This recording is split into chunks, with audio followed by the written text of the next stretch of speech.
Good evening, ladies and gentlemen. We are tonight's entertainment. For the next 30 minutes, you will travel back to a time when radio controlled the transmission and the mind created all your fears. Welcome to Classic Dark Radio.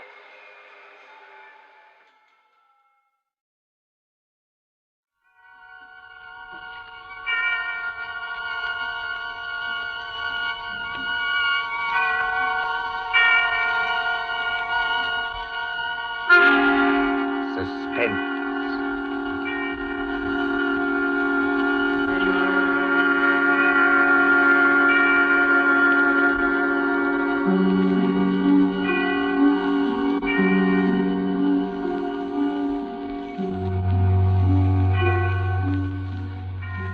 This is your narrator, the Man in Black, again about to introduce tonight's Columbia program, Suspense. The story is The Pit and the Pendulum by Edgar Allan Poe, the adaptation by John Dixon Carr. Our guest is the distinguished American actor, Mr. Henry Hull, who plays the part of a prisoner of the Spanish Inquisition. If you've been with us on these Tuesday nights, you will know that Suspense is compounded of mystery, suspicion, and dangerous adventure to hold you in a precarious situation and withhold the solution until the last possible moment.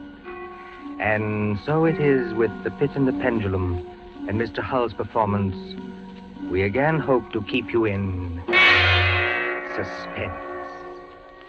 And now, The Pit and the Pendulum.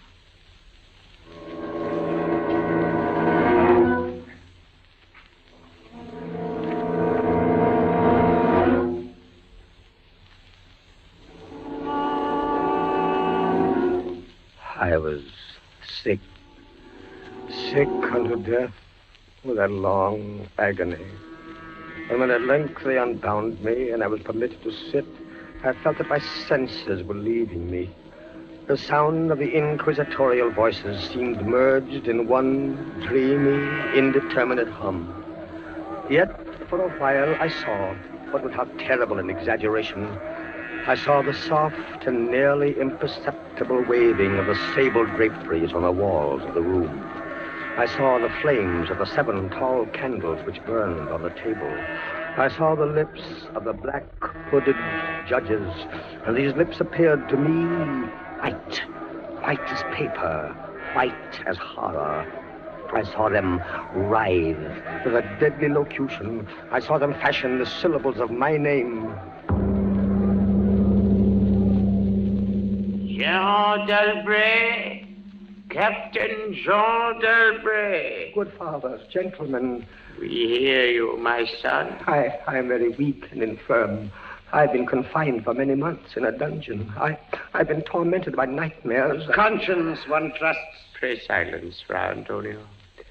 Even now, I have no knowledge of where I am or to whom I may be speaking. You are speaking to me, my son. I am Fra Pedro de Espela, prior of the Dominicans of Segovia and Grand Inquisitor of all Spain. Is this the court of the Inquisition? It is. Oh, then God help me. He will help you, my son, if you trust him. But I am a French officer. That is true.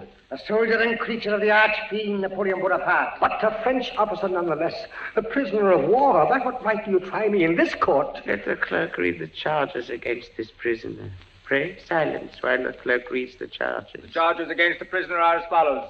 Imprimis, that he is one Jean d'Albret, a captain of artillery in the army of Bonaparte, so-called Emperor of the French. This means nothing, as the prisoner says. It is no crime. Proceed. Item, that on the 4th day of September in the year of our Lord 1808, that said Jean d'Albret did wed, espouse, and marry the most noble lady, the Doña Beatriz Valdez, niece of and ward of the illustrious... One moment.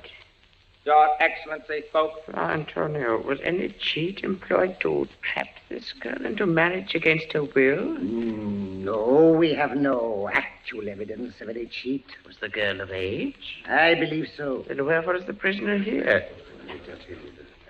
This marriage was a deplorable thing, if you like. Bonaparte himself is almost at the gates of Madrid. His general, the Tsar, menaces our city of Toledo itself. But lawful marriage, however regrettable, is no sin or crime. There are other matters in the indictment, I think. Then continue, but give us nothing that is not material. Item, that on the 12th of October, 1808, the Sergeant d'Albret, being in command of a 5-gun battery of light artillery, did direct the fire of his guns against the Holy Church of St. Martha the Innocent. What? And thereby of his wicked malice destroyed that church utterly. Captain D'Albret, is this charge true? It is, yes. You admit it? Good father, hear what I have to say. The church blew up, I think. Would you boast of your sin, young man? It blew up because it was stored with kegs of gunpowder for your army. I had every right to fire on it. And that is all the defense you have to make? I tell you, I had every right to fire on it by military law. There was... Is military law above God's law? I don't know. I did my duty, that's all. Long live the Emperor! Captain D'Albret, mark what I say. No man, however great his heresy, is ever condemned to be burnt in the fire. Fire! Fire! If he first recant and acknowledge the error of his ways.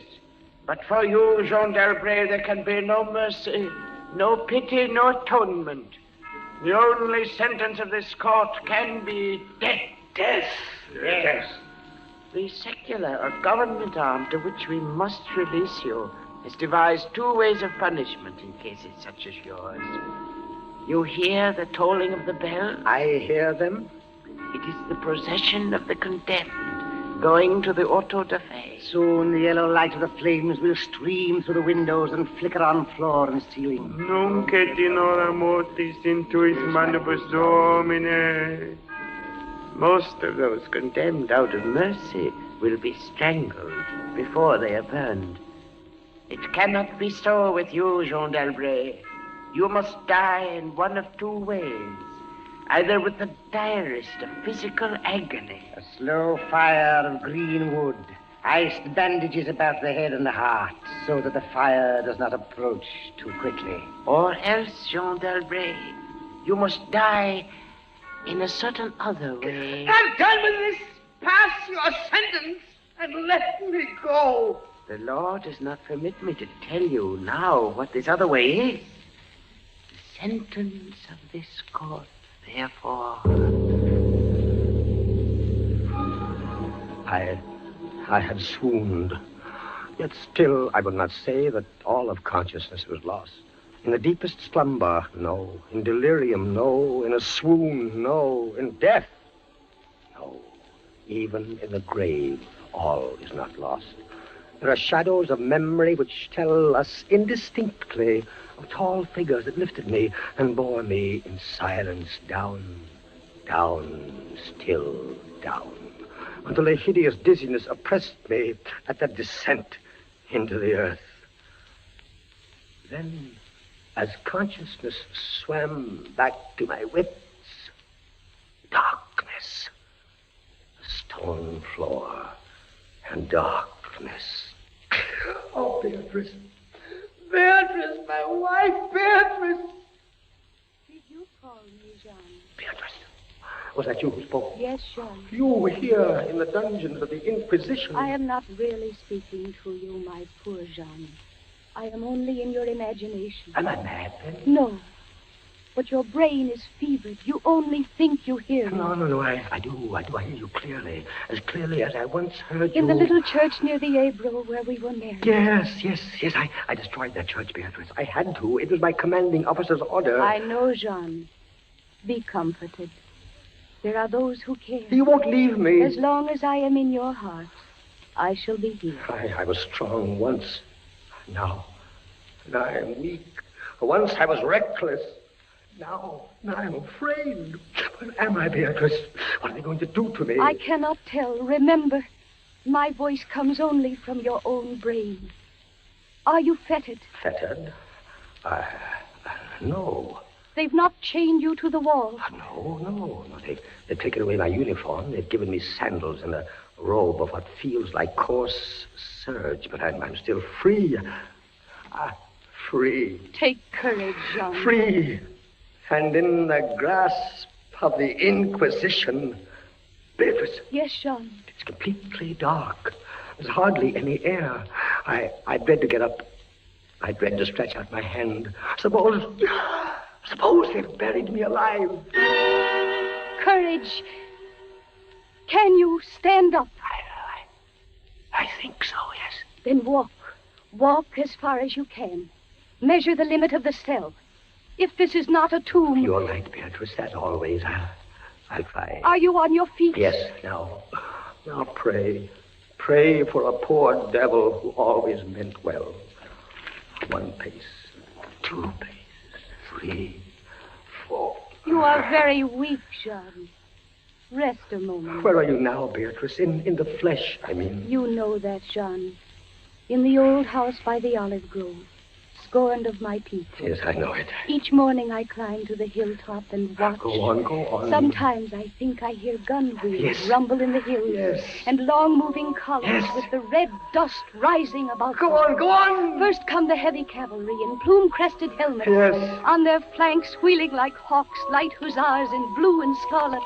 And behind them, in a glitter of bayonets as vast as light points on the sea, rank upon rank, the long gray coats and the tall bearskin caps. The old guard and the grand army. It is only a vision, my dear one. They do not come. Will they? Will they ever come, Beatrice? I cannot tell. Then I must face what has been prepared for me. Walk again, Jean. Try. Keep your hand in front of you. This rope, it impedes me. The floor is treacherous with slime, but I'll try. 4 paces. 5, 6, 7. It can't be a tomb. 8, 9. Look out!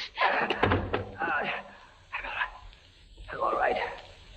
I fell to my knees. The rope tripped me.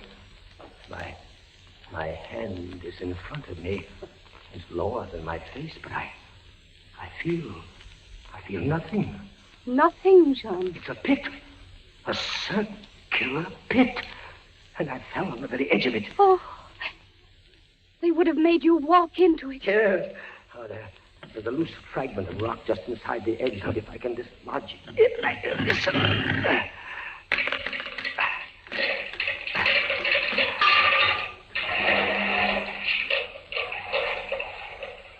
Water. There's something down there.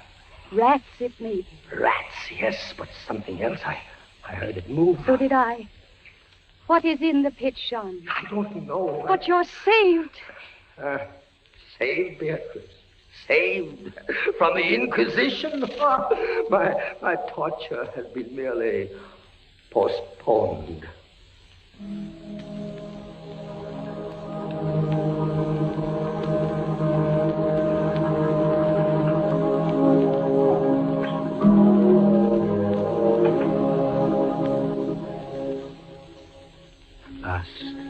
A deep sleep fell upon me. Sleep like that of death. How long it lasted, I know not. But when I opened my eyes once again, I could see. Yes, see. My prison was large and lofty. Its walls formed of massive iron plates, bolted or joined together. A wild, sulphurous luster, I could not trace its origin, lit up the dungeon, and the circular pit, and the crudely daubed skeleton figures painted in evil colors on the iron walls. Skeleton figures, demon figures, gargoyle figures. Their colors a little blurred, as from the effects of the damp. It must approach you slowly and force itself into your mind. It must stalk you like a tiger. It must bring you face to face, at last, with the king of terrors.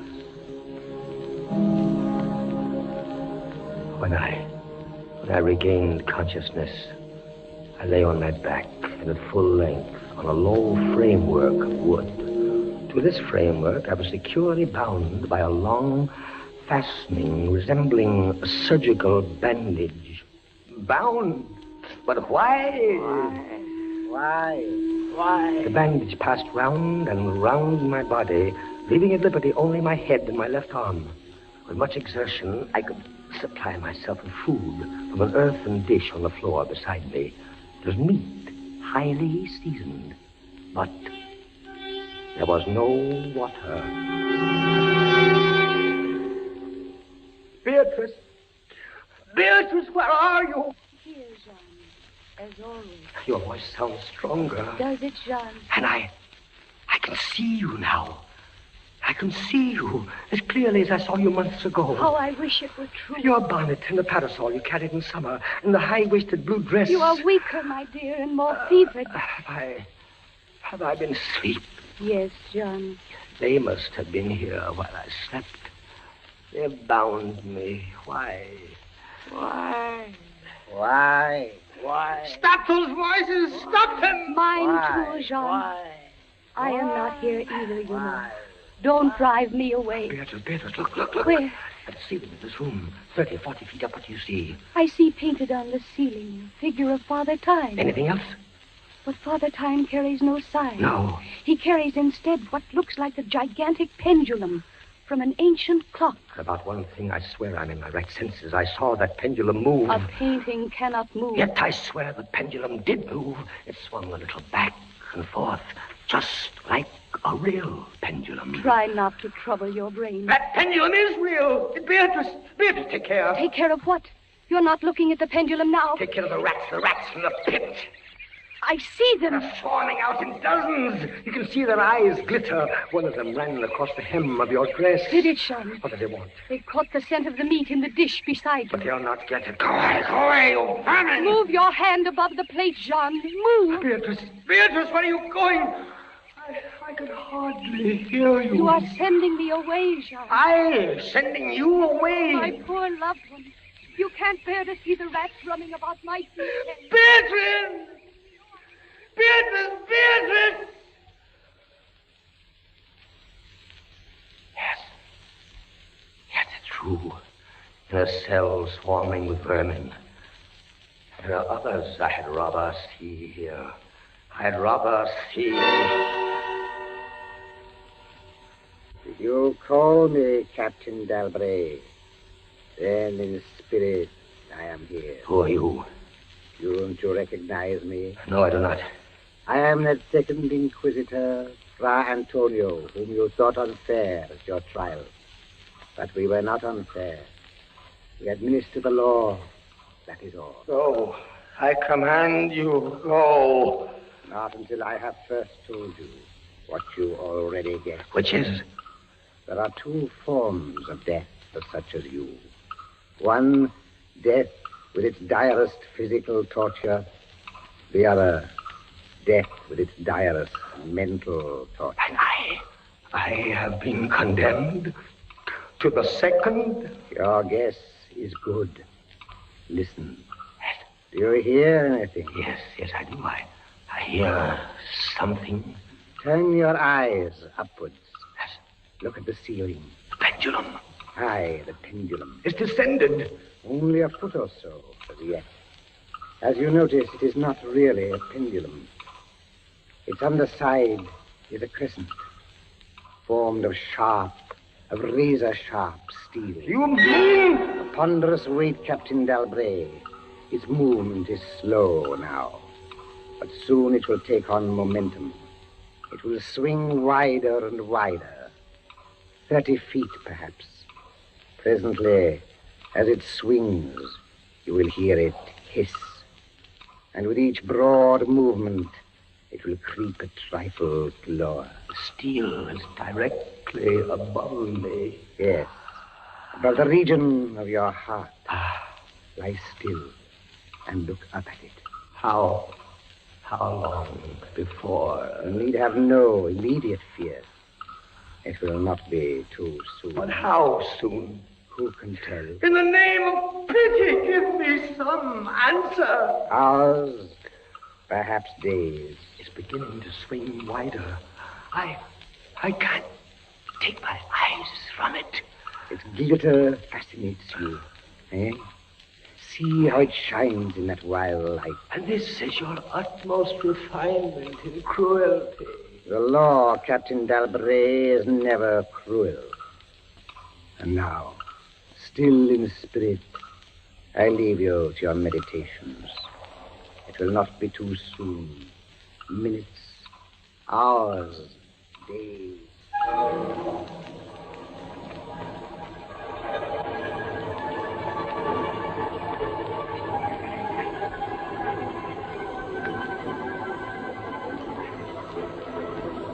Down. Steadily down it crept. Days passed. It might have been many days before it swept so closely as to fan me with its morbid breath. Minutes. Hours. Days. The odor of the sharp steel forced itself into my nostrils. To the right. To the left. Far and wide. The shriek of a damned spirit. To my heart, with the stealthy pace of a tiger. Down. Certainly, relentlessly down. I prayed. I wearied heaven with my prayer for its more speedy descent. I grew frantically mad and struggled to force myself up against that swinging, glittering death. Of no avail. Down, still unceasingly, still inevitably down, the sharp steel flashed past within 3 inches of my chest. Beatrice! John? Beatrice, Beatrice, where are you? I heard you calling, John. I am here. It is a strange thing, Beatrice. I'm quite calm. You are resigned, then? No, that is the strange thing. Even now, I am not resigned. Is there a way out? How can there be? 10, 12 more vibrations, and will fray the serge of my robe. Only lightly as a razor in a delicate hand. There will be many sweeps before it bites deep. No, I can't escape it. You kept me away from you, John. You locked me out of your thoughts. If I am here only in your thoughts, why should I fear the rats? The rats! You open your eyes and your eyes blaze. What is it? Rats! Do they still swarm here? Across the floor and over the meat closet. They have taken nearly all your food. Yes, of course, they're ravenous, and they have sharp teeth. Well... The meat is oily and spiced. If I take what remains of it, scatter, you vermin! And rub that meat from the bandages that hold me here. Try it, John, try. It may be too late. If I leave my body a fraction of an inch up. Try it, I tell you, try. Ah, but look, they scatter as soon as I do try. But they are watching you. I can see their eyes glitter. They're creeping back. Can I stand the rats crawling across me? Can the flesh bear it? One of them has leaped on the wooden framework. Another follows. They're gnawing at the bandage. 7, 8 more sweeps of the pendulum. The bandage, give way. A little, lie still, Jean, lie still. 10, 12, a dozen rats now. Is death, I wonder, worse than this disgust? A dozen sharp knives could do no better. The bandage is loosened to ribbons. Now, if you move sideways, carefully, and drop to the floor. Ah, Beatrice, I can't move. My arms and my legs are numb. There is no power. The steel has sprayed your robe. A minute more will be too late. Try. Then, with all the strength that is in me, and all the hate that I bear my enemies... Free! A second time. Free! Jean. The pendulum stops. They are drawing it back up through the roof. Each move I make is watched. You never doubted. Yet with all they could do to you, they have failed twice. They will not fail. No more dallying with the king of terrors. What else can they do? I can't say. See how the rats gnaw in silence at that bandage. To what food, I wonder? But you escaped the pit. I escaped it once. Listen. What do you hear? A groaning. It's a grinding as of metal. It was only the cogwheels of the pendulum. I think not, Beatrice. Why not? It seemed to come from behind those iron-plated walls. It seems to shake the dungeon as a mill wheel might shake it. Stand up, my poor Jean. Get up off your knees. I can't, Beatrice. I can't endure anymore. The paintings on the walls of this dungeon, the skeletons and imps and devils, they seem different. They are different. The colors sharpen and grow bright. The demon's eyes glare. The skeleton hands outstretch. Don't you catch even yet the odor of heated iron? Heated iron? Beatrice, my darling, I have been much humbled. But I won't have you see me in tears. I order you to go. John, in the name of heaven. Beatrice! You're sending me away. Yes, John. In the name of heaven. Go!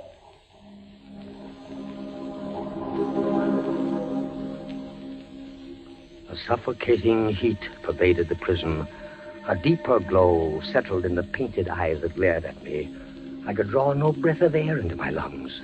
Against the loom of that fiery destruction, the thought of the pit and its coolness come like a soothing balm. I staggered to the edge of the pit. I looked into it.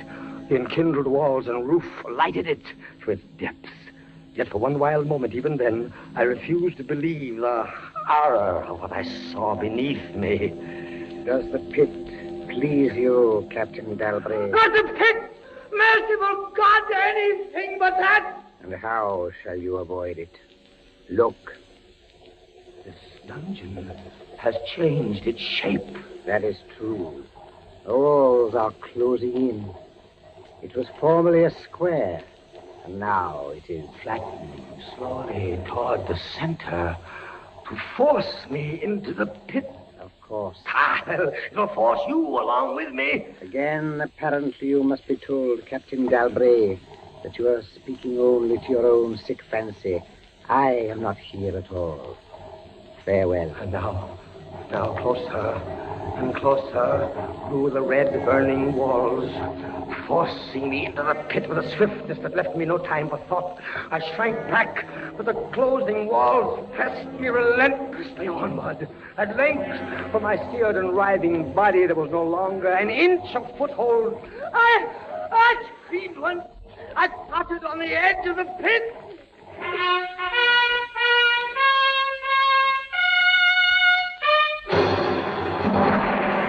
The walls rushed back.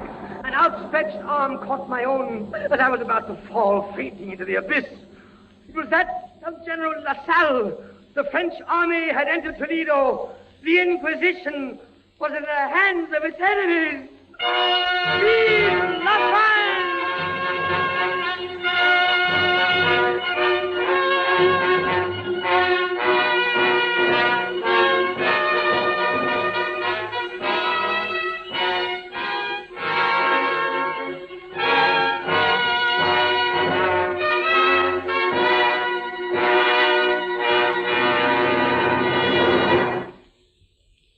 And so closes Poe's celebrated story, The Pit and the Pendulum, starring Henry Hull.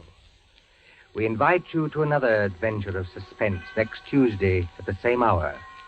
Until then, this is the Man in Black saying good night. William Spear, the producer, John Dietz, the director, Bernard Herrmann, the composer-conductor, and John Dixon Carr, the author, are collaborators on Suspense.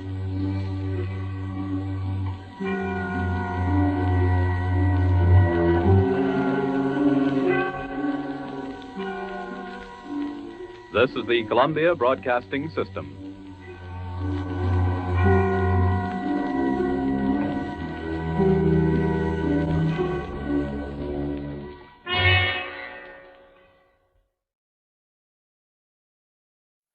Thank you for joining us.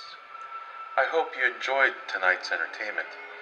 Now, I caution you to subscribe before it's too late, before this broadcast ends, before we